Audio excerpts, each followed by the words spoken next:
do tonight, I'm going to try to be done in less than an hour, but I want to go through a little history, a little walk down memory lane, if you will, to discuss if Kamala Harris, the presumptive Democratic presidential nominee, is it safe or even fair for us to say that she is Margaret Sanger in blackface? And I know that is a very provocative title. I know that is a very bold claim. And you may not be used to people like me, melanated people who happen to be of the female persuasion, say things like that.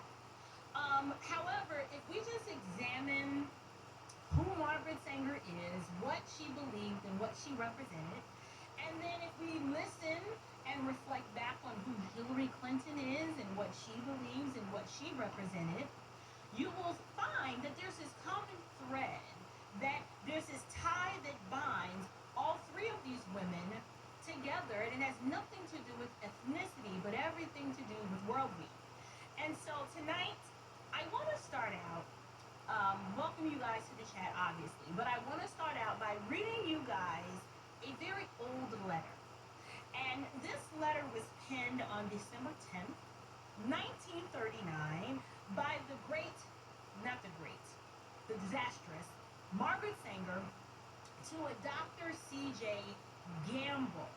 And so I have pulled a copy of this letter, and it's not long, but it can be if you have a short attention span. But to be fair and to read this letter in the proper context, I can't just get to the meat of the letter. I have to start from the top and work my way on down. So before we do that, can I just get a like? Can I get you guys to like this video, share it with your community? Liking the video lets the algorithm know that this content is valuable and that it is important and that more people need to see it. And so without contributing a dime, simply liking this video is just a small token of support for this channel. So I would greatly appreciate it if you would do that. And then if you also feel that it is of value, if you can share it as well. Thank you. So, like I said, I want to read this letter, and it was written by Margaret Sanger to Dear Dr. C.J. Gamble. And once I read this letter, everything else from that is going to make a whole lot of sense. Now, you may have heard of this letter before, but if not, if this is your first time, sit back because this one is a doozy.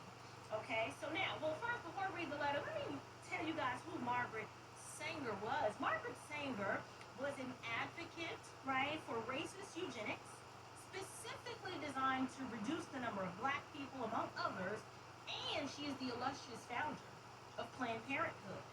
And she publicly stated that morons, quote, morons, mental defectives, epileptics, illiterate paupers, unemployables, criminals, prostitutes, and dope fiends should be surgically sterilized or sent to segregated work camps. She advocated for parents to stop having children if any of their babies had cognitive deficiencies or physical abnormalities. In 1925, Sanger wrote about people she saw as unfit, saying, quote, their lives are hopeless repetitions.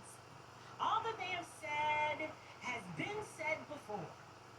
All that they have done has been done better before. Such human weeds clog up the path, drain up the energies and the resources of this little earth. We must clear the way for a better world. We must cultivate our garden. End quote. So, I have just given you just a little bit of idea of who Margaret Sanger is. She sounds like a delightful woman, didn't she? I mean, listen. When someone says that their lives are hopeless repetitions and all that they've said has been said before and all that, I mean, this woman, lightweight, had a God complex. This woman really believed that she was God and that she was the sole arbiter of who should live and who should die. That is a very wicked and dangerous worldview, but that is just a little glimpse as to who Margaret Sanger is. So now what I want to do, I'm going to read the letter, And she wrote to Dr. C.J. Gamble. So listen to it. Here it goes. It's good to know that you are recovering. It's dear Dr. Gamble. It's good to know that you are recovering. I am also stepping up and have felt much better the past week. Miss Delp was here for Thanksgiving, and I am more than delighted to learn that she was able to get $250 from the California Birth Control Organization plus the $600 from the Federation. That's good. She is a go-getter and a live wire, very tactful and charming as well. I think that my pick of her has been justified, even though she is a little higher priced than the ordinary. She has been working on the article to be written by Miriam DeFord, Mrs. Maynard Shipley. They were good enough to send me a rough draft of comments and suggestions, and the important suggestion that I made was not to include Miss Delp's actual name in the article, because of the fact that her sister is married to one of the high spots in the Farm Security Department, and if the enemy started to work on her, they might make it difficult along the line. Otherwise, I think the article is good. As to my sending suggestions to the Federation, I think it is really unfair for me to do so. I am far too away to have the personal contact of the different reactions, and it only holds up any definite project to have the pros and cons battered about which makes for more chaos and confusion. There is only one thing that I would like to be in touch with, and that is the Negro Project of the South, which, if the execution of the details remain in Miss Rose's hands, my suggestion will not be confusing because she knows the way my mind works. Ms. Rose sent me a copy of your letter on December 5th, and I note that you doubted worthwhile to employ a full-time Negro position.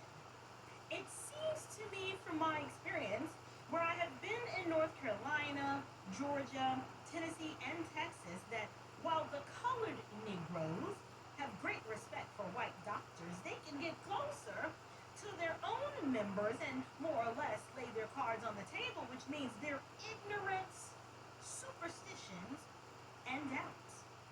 They do not do this with the white people, and if we can train the Negro doctor at the clinic, he can go among them with enthusiasm and with knowledge, which I believe will have far-reaching results among the colored people.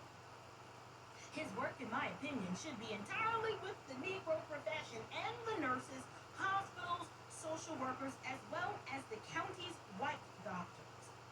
His success will depend upon his personality and his training by us. The minister's work is also important, and also he should be trained, perhaps by the Federation, as to our ideals and the goals that we hope to reach. We do not want word to go out that we want to exterminate the Negro population, and the minister is the man who can straighten out that idea if it ever occurs to any of their more rebellious members. I agree with you that Miss Rose has done a remarkable job in thinking through and planning the project, but she has worked on it for some time. As soon as I knew there was the possibility of getting any money, I put her to work drafting the plan for Mr. Lackner. She is excellent at just such a job. She hangs on to details, weaves and correlates them into the design. I shall never cease to have the utmost admiration and regard for her ability. And so far, I have not seen anyone in the Federation who could take her place. I am constantly delighted at the thought that you are getting better, and now we must pray. This woman is a piece of work, ain't she? We must pray for Mrs. Timmy, who is seriously ill at the doctor's hospital in New York. My regards to your Sarah and to yourself. Sincerely yours, Ms. Margaret Sanger. I am so grateful for you guys for bearing with me as I did the theatrics. I was trying to channel my inner, sophisticated Upper West Side New York, and I don't know. I don't know if I did it justice or not, but this letter is pretty powerful. And this letter is powerful and it's a part of history and it actually reflects the thoughts and the opinions, the idea and the worldview that undergirds the entire structure as we know it, as the abortion industry, the womb assassination that we are witnessing happening in our country.